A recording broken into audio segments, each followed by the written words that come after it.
दोस्तों नमस्कार। ये है मार्गदर्शन फॉर सिविल सर्विसेज। मैं अनुराग चौधरी। दोस्तों, मार्गदर्शन राजनीति विज्ञान महत्वपूर्ण प्रश्नों की श्रृंखला का ये 18वां भाग है। इसमें हम राजनीतिक सिद्धांत के महत्वपूर्ण टॉपिक स्वतंत्रता और समानता यानी लिबर्टी एंड इक्वलिटी से संबंधित महत्वपूर्ण प्रश्नों को पढ़ेंगे। दोस्तों, ये वीडियो जीआईसी प्रवक्ता परीक्षा, गवर्नमेंट डिग्री कॉलेज प्रवक्ता, टीजीटी पीजीटी, उच्चतर सेवा असिस्टेंट प्रोफेसर, नेट जेआरएफ परीक्षा, राजनीति विज्ञान और विभिन्न राज्यों के नागरिक शास्त्र और राजनीति विज्ञान के अध्यापक परीक्षाओं के लिए बहुत ही महत्वपूर्ण है। आप इन प्रश्नों को तैयार कर लीजिए। तो आइए शुरू करते हैं आज का वीडियो। दोस्तों, आज की वीडियो का जो पहला प्रश्न है वो है, भारत में संरक्षणात्मक भेदभाव का विचार किससे संबंधित है? भारत में संरक्षात्मक भेदभाव का विचार किससे संबंधित है? ऑप्शन है आपके, देखिए, स्वतंत्रता के विचार से, समानता के विचार से, न्याय के विचार से या उपर्युक्त में से कोई नहीं। तो भारत में जो संरक्षात्मक भेदभाव का विचार है ये समानता के विचार से संबंधित है। और ऐसा इसलिए है क्योंकि संरक्षात्मक भेदभाव जो है वो समानता के विचार से संबंधित है। समानता का अर्थ होता है भेदभाव का अभाव, लेकिन समानता का ये नकारात्मक विचार है। समानता की जो सकारात्मक या पॉजिटिव अवधारणा है ये शोषित और पिछड़े वर्गों के लोगों के पक्ष में कुछ भेदभाव को आवश्यक मानती है। यानी जो दबे कुचले और पिछड़े लोग हैं उनको कुछ सुरक्षात्मक या उनके लिए संरक्षात्मक उपाय किए जाएं। अगला प्रश्न है दोस्तों, निम्नलिखित में से किस एक चिंतक ने स्वतंत्रता के वास्तविक अर्थ को समझने के लिए इसके दोनों निषेधात्मक और सकारात्मक पक्षों पर बल दिया है? ऑप्शन है J S Mill, A F Hayek, Isaiah Berlin और टी एच ग्रीन। तो सही उत्तर है दोस्तों, स्वतंत्रता के वास्तविक अर्थ को समझने के लिए इसके निषेधात्मक और सकारात्मक पक्षों पर बल देने वाले विचारक आइजिया बर्लिन हैं। दोस्तों, आइजिया बर्लिन की पुस्तक का नाम है टू कॉन्सेप्ट ऑफ लिबर्टी। इसमें इन्होंने तर्क दिया है कि राज्य केवल व्यक्ति की नकारात्मक स्वतंत्रता की रक्षा कर सकता है और सकारात्मक स्वतंत्रता की रक्षा करना राज्य के कार्यक्षेत्र में नहीं आता है। जो सकारात्मक स्वतंत्रता है वो व्यक्ति की क्षमता पर निर्भर करता है। अगला प्रश्न है, नीचे कथन और कारण, दो कथन और कारण दिए गए हैं, इनमें आपको सही उत्तर का चयन करना है। यहाँ पर देखिए, जो कथन है वो है, स्वतंत्रता की मार्क्सवादी अवधारणा जो है स्वतंत्रता की उदारवादी व्यक्तिवादी धारणा से भिन्न है। सही है। कारण दे रहे हैं कि मार्क्सवादी धारणा के अनुसार स्वतंत्रता ऐसी चीज़ नहीं है जिसका उपयोग व्यक्ति एकांत में कर सके। तो दोस्तों, इसमें अगर जो ऑप्शन की बात किया जाए तो ऑप्शन बी सही होगा। कथन और कारण दोनों सही हैं, लेकिन कारण कथन की सही व्याख्या नहीं करता है। अगला प्रश्न है, 20वीं शताब्दी में स्वतंत्रता के नकारात्मक दृष्टिकोण के अग्रतम प्रतिपादकों में कौन है? दोस्तों, 20वीं शताब्दी में स्वतंत्रता के नकारात्मक दृष्टिकोण के अग्रतम प्रतिपादकों में कौन है? ऑप्शन है Isaiah Berlin, C B Macpherson, John Rawls और चार्ल्स टेलर। तो सही उत्तर है कि 20वीं शताब्दी में आइजिया बर्लिन स्वतंत्रता के नकारात्मक दृष्टिकोण के अग्रतम प्रतिपादक में हैं। दोस्तों, 20वीं सदी में कुछ विचारक जैसे आइजिया बर्लिन, ए एफ हेयक और मिल्टन फ्रीडमैन ने सकारात्मक स्वतंत्रता के स्थान पर नकारात्मक स्वतंत्रता पर बल दिया और इन लोगों ने स्वतंत्रता के सार तत्व को क्षति पहुंचाई है। दोस्तों, अगला प्रश्न है, सतत जागरूकता ही स्वतंत्रता का मूल्य है। देखिए, अलग से आप इसको एक जगह नोट भी कर लीजिएगा। कथनों से संबंधित आप एक ऐसा संग्रह बनाइए जिसमें केवल आप कथन ही रहें, विचारकों के महत्वपूर्ण कथन, ताकि आप आसानी से उनको रिवाइज कर सकें। तो प्रश्न है कि सतत जागरूकता ही स्वतंत्रता का मूल्य है, ये कथन किसका है? ऑप्शन है आपके ब्राइस, मैकाइवर, लास्की और मार्क्स। तो दोस्तों, अगर जो ऑप्शंस की बात करें तो ये कथन इनमें से किसी भी विचारक का नहीं है, क्योंकि ये कथन अमेरिका के प्रथम राष्ट्रपति जॉर्ज वाशिंगटन का है, जिन्होंने कहा था कि सतत जागरूकता ही स्वतंत्रता का मूल्य है। और जे एस मिल, जो आधुनिक काल में जो आधुनिक विचारक है जे एस मिल, उसने स्वतंत्रता पे सर्वाधिक बल दिया है। उसकी पुस्तक का नाम है ऑन लिबर्टी उसमें स्वतंत्रता को उसने मानव जीवन का आधार बनाया है। सी.डी. बर्न्स ने कहा है कि स्वतंत्रता केवल सभ्य समाज का आधार नहीं वरन सभ्यता के विकास का भी व्यक्तिगत स्वतंत्रता पर निर्भर करता है। भारत के प्रथम जो उपराष्ट्रपति रहे डॉक्टर राधाकृष्णन, उन्होंने कहा है कि स्वतंत्रता किसी अन्य साध्य की प्राप्ति का साधन नहीं वरन ये सर्वोच्च साध्य है। एक प्रश्न है, बहुत ही आसान है, किसने आत्मपरक और परात्मपरक आचरण के मध्य अंतर किया है?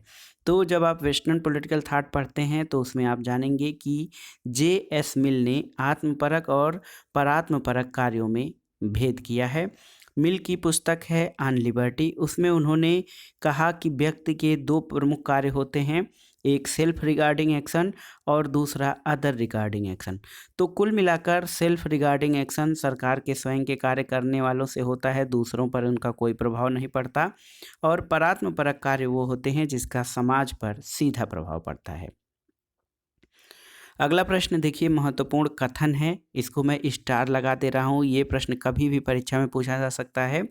मानव चेतना स्वतंत्रता की कामना करती है, स्वतंत्रता में अधिकार शामिल हैं और अधिकार राज्य की मांग करते हैं। ये कथन किसका है? ऑप्शन है ग्रीन, लास्की, बार्कर और इनमें से कोई नहीं। तो सही उत्तर है दोस्तों ये कथन ई बार्कर, जिनका कि पूरा नाम अर्नेस्ट बार्कर है, उनका है। और दोस्तों ग्रीन और रूसो ने कांट की तरह ही स्वतंत्रता को पूर्ण व्यवहारिक और नैतिक दर्शन माना था। ग्रीन के अनुसार स्वतंत्रता किसी कार्य को करने की क्षमता की शक्ति है, और ये कथन ग्रीन के जो बारे में है वो बार्कर का है कि मानव चेतना स्वतंत्रता मांगती है, स्वतंत्रता में अधिकार शामिल हैं और अधिकार राज्य की मांग करते हैं। अगला प्रश्न है कि कौन इस विचार से सहमत है कि स्वतंत्रता अपने आप से कलह कर सकती है? देखिए बहुत ही महत्वपूर्ण कथन है। ऑप्शन है आपके लास्की, पापर, बार्कर और सीले। तो सही उत्तर है ये कथन बार्कर का है। बार्कर स्वतंत्रता और समानता के पारस्परिक संबंध को स्पष्ट करते हैं कि यदि स्वतंत्रता और समानता में संघर्ष नहीं होगा तो स्वतंत्रता स्वयं से ही संघर्ष करने लगेगी। दोस्तों यही प्रश्न देखिए एक बार और पूछा गया है कि स्वतंत्रता अपने आप में कलह कर सकती है, बार्कर का कथन है। एक महत्वपूर्ण कथन है, इसको आप याद कर लीजिए, स्वतंत्रता सभी बंधनों का अभाव है। ये कथन किसका है? ऑप्शन है मिल, लास्की, बार्कर और सीले। तो याद कर लीजिए सीले जो हैं स्वतंत्रता के जो हैं ऐसे रूप के परिचायक हैं जिसमें किसी भी प्रकार का बंधन न हो, उसी को वो स्वतंत्रता मानते हैं। स्वतंत्रता सभी बंधनों का अभाव है, ये सीले का विचार है। सीले की ये परिभाषा नकारात्मक स्वतंत्रता को व्यक्त करती है, और नकारात्मक स्वतंत्रता के जो आरंभिक उदारवादी विचारक हाब्स, लॉक, बेंथम, मिल, सिजविक, स्पेंसर, मॉन्टेस्क्यू और नौ उदारवादी विचारकों में हेयक, फ्रीडमैन, बर्लिन और अन्य विचारक आते हैं। स्वतंत्रता के बारे में कुछ महत्वपूर्ण कथनों को या महत्वपूर्ण तथ्यों को जान लेते हैं।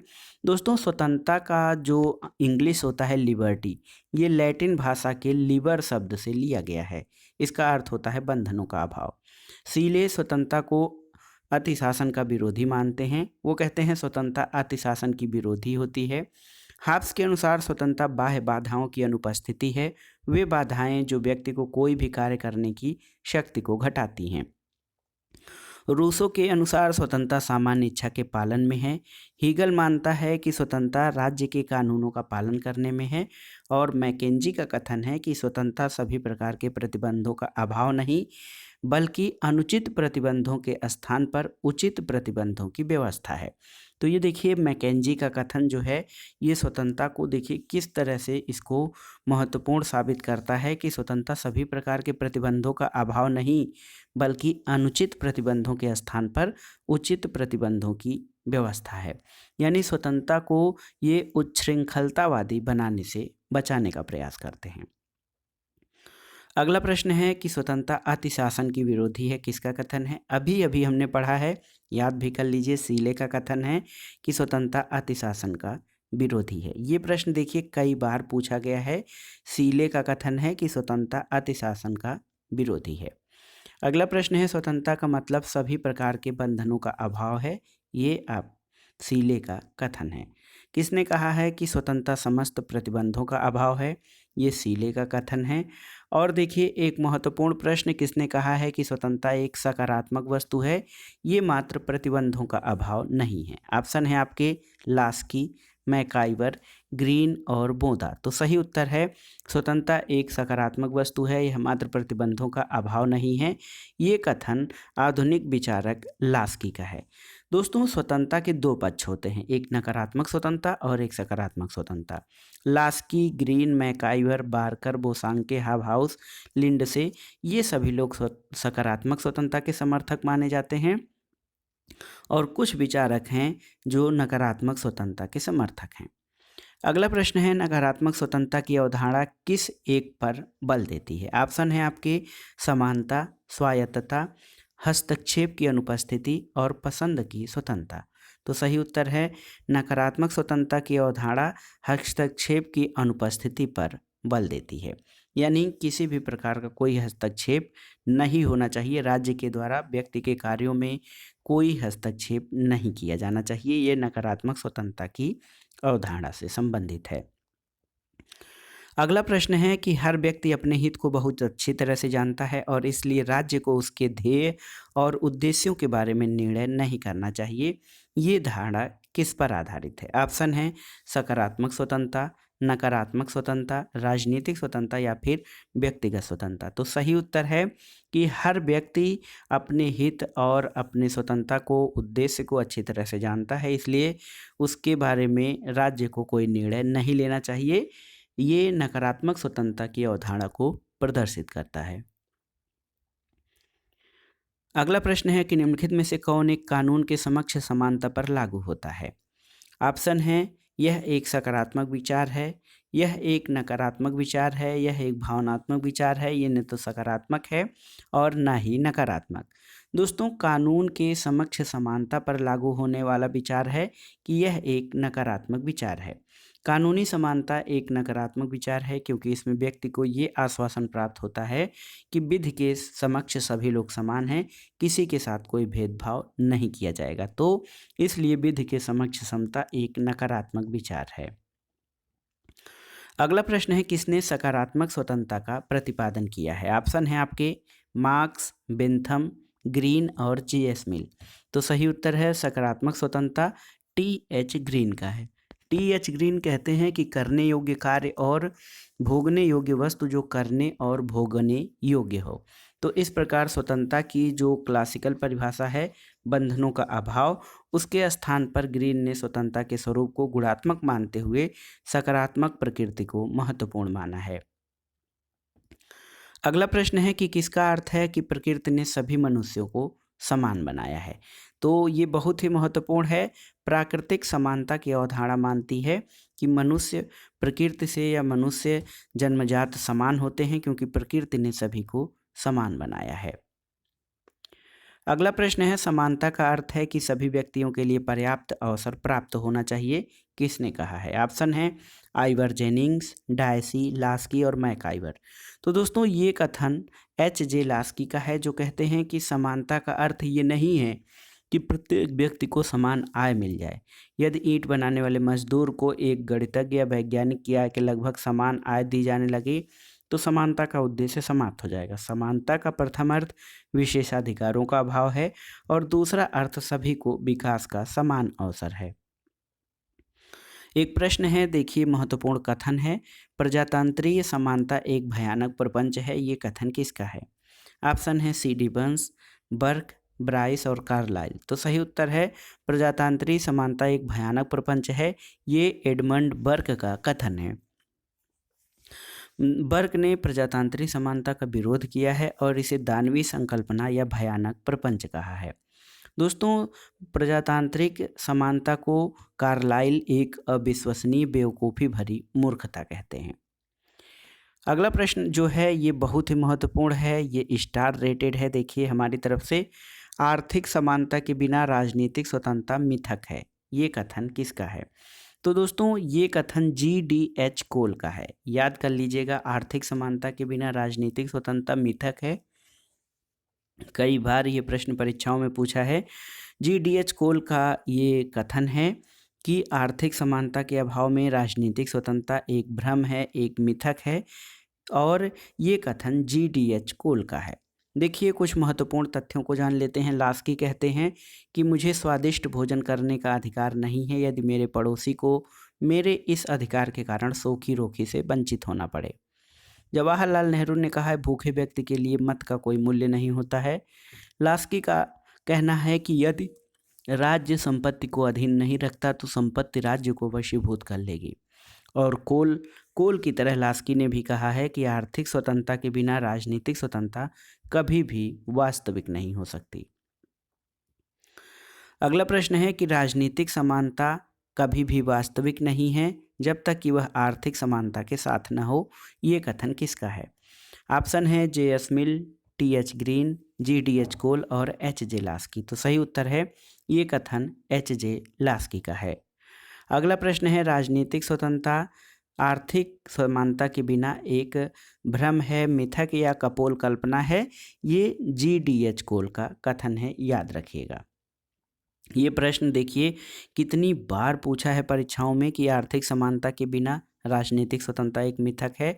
ये GDH कोल का कथन है। अगला प्रश्न है राजनीतिक समानता कभी वास्तविक नहीं हो सकती यदि उसके साथ वास्तविक आर्थिक समानता न हो। तो ये लास्की का कथन है। और यही प्रश्न देखिए किस तरह से पूछा है, थोड़ा सा अर्थ बदल दिया है, इसके शब्दों का क्रम बदल दिया है कि राजनीतिक समानता कभी यथार्थ नहीं बन सकती जब तक कि उसे वास्तविक आर्थिक समानता का साथ न हो। HJ लास्की का कथन है। अगला प्रश्न है दोस्तों किस एक विचारक ने स्वतंत्रता और समानता को एक दूसरे का पूरक बताया है? ऑप्शन है आपके लॉर्ड एक्टन, मैकाइवर, मैकियावेली और डी टाकविले। सही उत्तर है दोस्तों स्वतंत्रता और समानता को एक दूसरे का पूरक बताने वाले विचारक मैकाइवर हैं। दोस्तों MacIver, RS Tony, HJ Laski, TH green, CB Macpherson ये स्वतंत्रता और समानता को एक दूसरे का पूरक मानते हैं। दोस्तों समानता के बारे में सबसे व्यवस्थित विश्लेषण RH टोनी ने अपनी कृति इक्वलिटी में किया है। ह्यूम, बार्कर, रूसो भी स्वतंत्रता और समानता को एक दूसरे का पूरक मानते हैं। लास्की का कहना है कि यह स्वतंत्रता का अर्थ मानवीय आत्मा में लगातार विकास की शक्ति से है, तो ये समान लोगों के समाज के अतिरिक्त शायद ही कहीं संभव है। जहाँ गरीब और साहूकार हों, शिक्षित और अशिक्षित हों, वहाँ मालिक और नौकर जरूर मिलेंगे। अगला प्रश्न है स्वतंत्रता और समानता का सर्वश्रेष्ठ सामंजस्य प्राप्त करना जिस व्यवस्था में संभव है वो व्यवस्था कौन सी है? ऑप्शन है आपके उदारवाद, समाजवाद, लोकतांत्रिक समाजवाद और प्रत्ययवाद। तो सही उत्तर है दोस्तों स्वतंत्रता और समानता का सर्वश्रेष्ठ सामंजस्य लोकतांत्रिक समाजवाद यानी डेमोक्रेटिक सोशलिज्म में संभव है।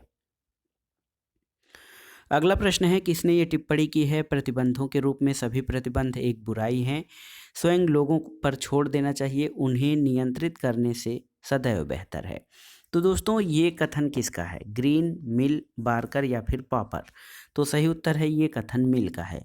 मिल की पुस्तक का नाम है ऑन लिबर्टी। उसमें उन्होंने कहा है कि लोगों की स्वतंत्रता की सुरक्षा के लिए प्रतिबंधों की मात्रा को कम किया जाना चाहिए, उन्हें स्वतंत्र छोड़ देना चाहिए, उनको स्वतंत्र छोड़ देना प्रतिबंध लगाने से बेहतर है।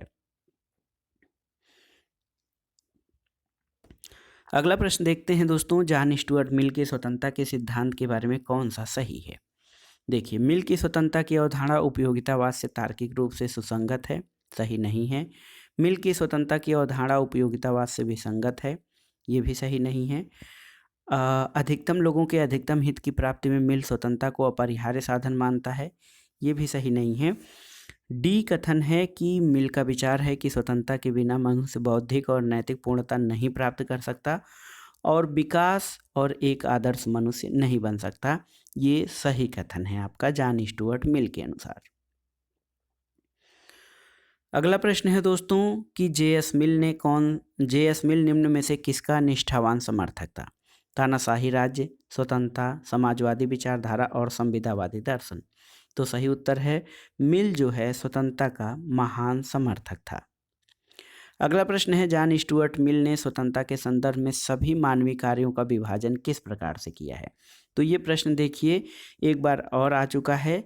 मिल ने सभी मानवीय कार्यों का विभाजन दो प्रकारों में स्व संबंधित कार्य और पर संबंधित कार्यों में किया है। एक स्व विषयक कार्य और दूसरे पर विषयक कार्य होते हैं। अगला प्रश्न है, राज्य की सहायता व्यक्ति के आत्मविश्वास के भाव को नष्ट करती है, ये उसके उत्तरदायित्व को दुर्बल बनाती है और चरित्र के विचार को कुंठित कर देती है। ये कथन किसका है। ऑप्शन है जेम्स मिल, लास्की, जे.एस. मिल या फिर फ्रीडमैन। तो सही उत्तर है ये जे.एस. मिल का कथन है, जो कहते हैं कि राज्य की सहायता व्यक्ति के आत्मविश्वास को नष्ट करती है, उसके उत्तरदायित्व को कमजोर करती है और चरित्र को कुंठित कर देती है। अगला प्रश्न है दोस्तों, कौन सा कथन सही है। ऑप्शन देखिए, समानता का अर्थ व्यवहार और पुरस्कारों की पहचान, सही नहीं है। समानता का अर्थ है समान आय, ये भी सही नहीं है। समानता का अर्थ है प्रकृति ने सब मनुष्यों को समान बनाया है, ये भी सही नहीं है। समानता का अर्थ है अपने व्यक्तित्व के विकास के लिए सबको समान अवसर देने का प्रावधान, ये सही है। अगला प्रश्न है, स्वतंत्रता और समानता एक दूसरे के विरोधी हैं, ये किसका मानना था। ऑप्शन देखिए, Acton, T H. Green, H. J Laski और अर्नेस्ट बार्कर। तो इसमें से एक्टन को छोड़ दिया जाए तो अन्य जो तीनों विचारक हैं, ग्रीन, लास्की और बार्कर, ये स्वतंत्रता और समानता को एक दूसरे का पूरक मानते हैं, जबकि लॉर्ड एक्टन स्वतंत्रता और समानता को एक दूसरे का विरोधी मानते हैं। अगला प्रश्न है, इनमें किसका मत है कि स्वतंत्रता और समानता एक दूसरे के विरोधी हैं। Halves, Adam Smith, Laski. तो इसमें डी टाकविले जो हैं उनका मानना है कि स्वतंत्रता और समानता एक दूसरे के विरोधी हैं। ऑप्शन है अगला प्रश्न है कि स्वतंत्रता और समानता साथ साथ नहीं रह सकते हैं, ये कथन किसका है। ऑप्शन है आपके डायसी, लॉर्ड एक्टन, बर्लिन और डार्किन। तो सही उत्तर है दोस्तों, स्वतंत्रता और समानता साथ साथ नहीं रह सकते, ये लॉर्ड एक्टन का कथन है। लॉर्ड एक्टन स्वतंत्रता और समानता को एक दूसरे का विरोधी मानते हैं। अगला प्रश्न है दोस्तों, समानता के प्रति आग्रह ने स्वतंत्रता की आशा को व्यर्थ बना दिया है, ये कथन किसका है। तो ये कथन भी लॉर्ड एक्टन का है। उन्होंने कहा है कि समानता के प्रति आग्रह ने स्वतंत्रता की आशा को व्यर्थ या निरर्थक बना दिया है। अगला प्रश्न है कि समाज में समानता का निहितार्थ किसका अभाव है। ऑप्शन है आपके अवरोधों का अभाव, विशेषाधिकारों का अभाव, प्रतिस्पर्धा का अभाव या फिर सामाजिक वर्गों का अभाव। तो सही उत्तर है दोस्तों, समाज में समानता का निहितार्थ जो है वो विशेषाधिकार का अभाव है। अगला प्रश्न है, स्वतंत्रता उस कार्य को करने की एक सकारात्मक शक्ति है जो उपयोग तथा उपभोग करने योग्य है। अभी इसी वीडियो में हमने पहले चर्चा की है कि स्वतंत्रता उस कार्य को करने की सकारात्मक शक्ति है जो उपभोग तथा उपयोग करने योग्य है, ये कथन किसका है। तो सही उत्तर है ये कथन टी.एच. ग्रीन का है। टी.एच. ग्रीन का मानना है दोस्तों कि स्वतंत्रता जो है कार्य करने की सकारात्मक शक्ति है उन कार्यों को जो उपयोग करने और उपभोग करने के योग्य हों। अगला प्रश्न है, समानता और स्वतंत्रता एक दूसरे के पूरक हैं, इस विचार के समर्थक कौन हैं। ऑप्शन है जोड, आशीर्वादी लाल, रूसो और मिल। दोस्तों सही उत्तर है स्वतंत्रता और समानता एक दूसरे के पूरक हैं, ये रूसो का कथन है। अन्य विचारक जो हैं वो जैसे टॉनी, एक्टन, पोलार्ड, ये एक दूसरे को स्वतंत्रता और समानता को एक दूसरे का पूरक नहीं मानते हैं। अगला प्रश्न है, स्वतंत्रता की समस्या का एकमात्र हल है कि वह समानता में निहित है, ये कथन किसका है। ऑप्शन है लॉक, रूसो, पोलार्ड और ग्रीन। तो सही उत्तर है, अलग से नोट भी कर सकते हैं आप, स्वतंत्रता की समानता का समस्या का एकमात्र हल है कि वह समानता में निहित है, ये पोलार्ड का कथन है। अगला प्रश्न है, प्राकृतिक असमानता के सिद्धांत का समर्थन कौन करता है। ऑप्शन है पोलिबियस, सिसरो, रूसो और प्लेटो। तो सही उत्तर है प्राकृतिक असमानता के सिद्धांत का समर्थन रूसो करता है। रूसो की कृति है discourse on origin of inequality. इसमें दो प्रकार की विषमताओं में वो अंतर करता है, प्राकृतिक विषमता और परंपरागत विषमता। प्राकृतिक विषमता का वो समर्थन करता है कि ये भिन्नताएं प्राकृतिक अवस्था की देन है, इसलिए मनुष्य इनमें कोई बदलाव नहीं कर सकता। एक महत्वपूर्ण प्रश्न है, देखिए कथन है, स्वतंत्रता और समानता न तो एक दूसरे के विरोधी हैं न ही पृथक हैं और वे एक आदर्श के दो रूप हैं। ये कथन किसका है? ऑप्शन है पैरेटो, मैटलैंड, हर्बर्ट डीन और डेविड ह्यूम। तो सही उत्तर है ये कथन हर्बर्ट डीन का है। वर्तमान कल्याणकारी राज्य में स्वतंत्रता और समानता को एक दूसरे का विरोधी न मानकर एक दूसरे का पूरक माना जाता है और दोनों का उद्देश्य एक ही है, वह है व्यक्ति के व्यक्तित्व का सर्वांगीण विकास करना। अगला प्रश्न है, किस विचार पद्धति में कानून को स्वतंत्रता का विरोधी समझा जाता है? ऑप्शन है आपके लोकतांत्रिक विचार पद्धति, शास्त्रीय उदारवादी विचार पद्धति, समाजवादी विचार पद्धति और समष्टवादी विचार पद्धति। दोस्तों, कानून को स्वतंत्रता का विरोधी क्लासिकल लिबरल जो है अप्रोच इसमें माना जाता है। शास्त्रीय उदारवादी विचार पद्धति कानून को स्वतंत्रता का विरोधी मानते हैं। दोस्तों, डायसी एक कानूनविद हैं, वो कहता है एक की मात्रा जितनी अधिक होगी दूसरे की मात्रा उतनी कम हो जाएगी। विलियम गाडविन का कहना है कि कानून सबसे अधिक घातक प्रकृति की संस्था है और यदि राज्य का कानून जनता की इच्छा पर आधारित है तो उससे स्वतंत्रता का पोषण होगा और यदि वह निरंकुश शासन की इच्छा का परिणाम है तो वो स्वतंत्रता का विरोधी हो सकता है। अगला प्रश्न है दोस्तों, एक महत्वपूर्ण प्रश्न, हमने चर्चा भी किया है लिबर्टी शब्द के बारे में। स्वतंत्रता जो है लिबर्टी शब्द का हिंदी अनुवाद है। लिबर्टी शब्द किस शब्द से लिया गया है? ऑप्शन है आपके लाइबेल, लिंगुआ, लाइबर या लिब्रा। तो सही उत्तर है दोस्तों लिबर्टी शब्द लैटिन भाषा के लाइबर से लिया गया है जिसका अर्थ होता है बंधनों का अभाव। दोस्तों, ये प्रश्न जो है कई बार पूछ चुका है कि लिबर्टी शब्द लैटिन भाषा के किस शब्द से लिया गया है। तो ये है लीबर या कहीं कहीं लाइबर लिखा जाएगा। इसका अर्थ होता है बंधनों का अभाव और ये लैटिन भाषा से लिया गया है। इसी प्रकार उदारवाद या लिबरलिज्म जो है शब्द, इसकी उत्पत्ति लिबर से हुई है। ये किस भाषा का शब्द है? तो सही उत्तर है ये लैटिन भाषा का शब्द है। अगला प्रश्न है दोस्तों, हेनरी डेविड थ्योरो का विश्वास था क्या? ऑप्शन है आपके राज्य की आज्ञा को सदैव मानना चाहिए, नहीं। राज्य के आदेश में संप्रभुता और नैतिकता का समावेश है, ये भी नहीं। अंतरात्मा का आदेश राज्य के आदेश से ऊपर है, ये सही है। हेनरी डेविड थ्योरो का मानना था कि अंतरात्मा जो है उसका आदेश राज्य के आदेश से ऊपर होता है। डेविड थ्योरो जो थे वो 1848 में एक लेख लिखे, उसका नाम था सिविल डिसोबीडियंस और यानी सिविल सविनय अवज्ञा। इसमें उन्होंने तर्क दिया कि जब अपनी ही सरकार अन्याय करने लगे तो जनता को उसका विरोध करना चाहिए।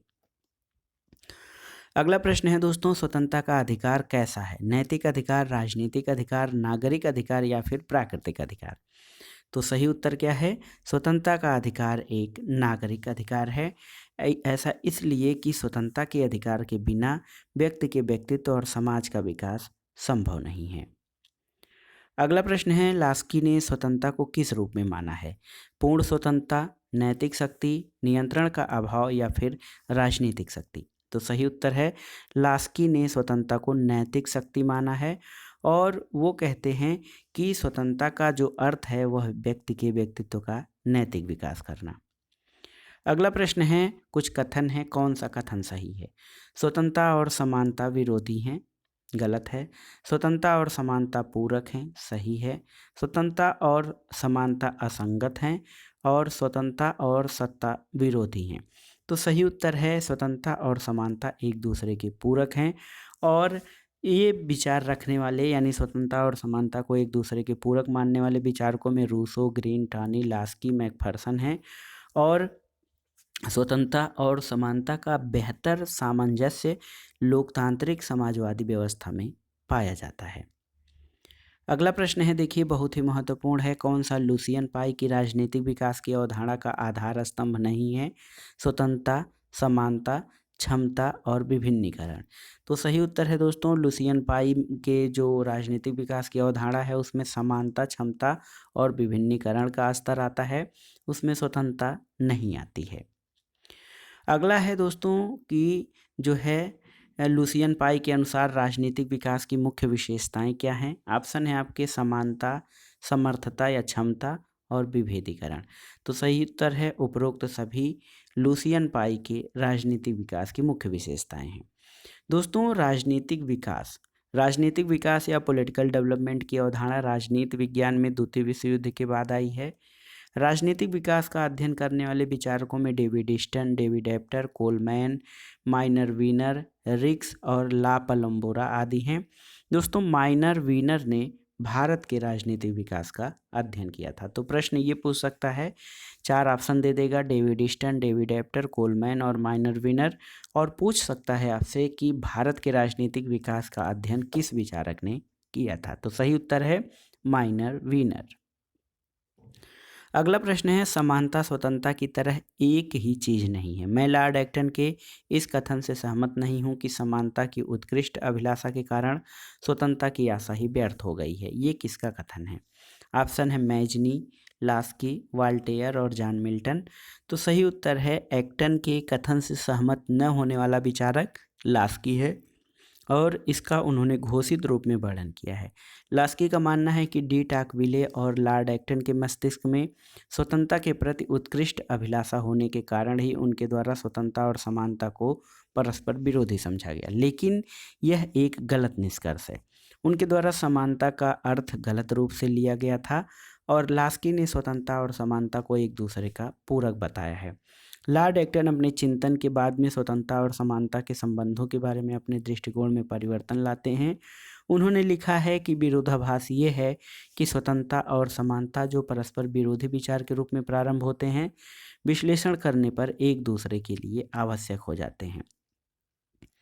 अगला प्रश्न और इस वीडियो का आखिरी प्रश्न है दोस्तों, कि ये किसने कहा है कि अधिकतम समानता स्वतंत्रता के लिए घातक नहीं बल्कि अनिवार्य है? ऑप्शन है Laski, R H Tawney, R H Soltau और जी डी एच कोल। तो सही उत्तर है दोस्तों आर एच टॉनी का कथन है कि अधिकतम समानता स्वतंत्रता के लिए घातक नहीं बल्कि अनिवार्य है, और Laski, Pollard, doctor Ashirvadam, R S Tawney, इन लोगों ने स्वतंत्रता और समानता को एक दूसरे का पूरक माना है, और इनका मानना है कि जिस राज्य में समानता नहीं है वहाँ स्वतंत्रता भी नहीं रह सकती है। टॉनी का कहना है कि समानता की एक बड़ी मात्रा स्वतंत्रता की विरोधी न होकर उसके लिए आवश्यक है। डॉक्टर ए डी आशीर्वादम के अनुसार फ्रांस के क्रांतिकारी न तो पागल थे और न मूर्ख जब उन्होंने समानता और भ्रातृत्व का नारा लगाया था। पोलार्ड का कहना है, प्रोफेसर पोलार्ड का, कि स्वतंत्रता की समस्या का केवल एक ही हल, वह है समानता में निहित है। तो सही उत्तर यहाँ पर जो प्रश्न था कि किसने कहा है कि अधिकतम समानता स्वतंत्रता के लिए घातक नहीं बल्कि अनिवार्य है, ये आर एच टॉनी का कथन है। तो दोस्तों, ये था आज का वीडियो। इसमें आपने राजनीति विज्ञान के जो राजनीतिक सिद्धांत का टॉपिक है स्वतंत्रता और समानता, उससे संबंधित महत्वपूर्ण प्रश्नों को आपने देखा। स्वतंत्रता और समानता से रिलेटेड एक वीडियो और हम बनाएंगे, उसके बाद हम आएंगे तुलनात्मक राजनीति पर। दोस्तों, इसी तरह की अन्य ज्ञानवर्धक वीडियो के लिए हमारे चैनल से जुड़े रहें। वीडियो को लाइक करें, शेयर करें और इस चैनल मार्गदर्शन फॉर सिविल सर्विसेज को सब्सक्राइब करें। वीडियो देखने के लिए धन्यवाद दोस्तों। नमस्कार।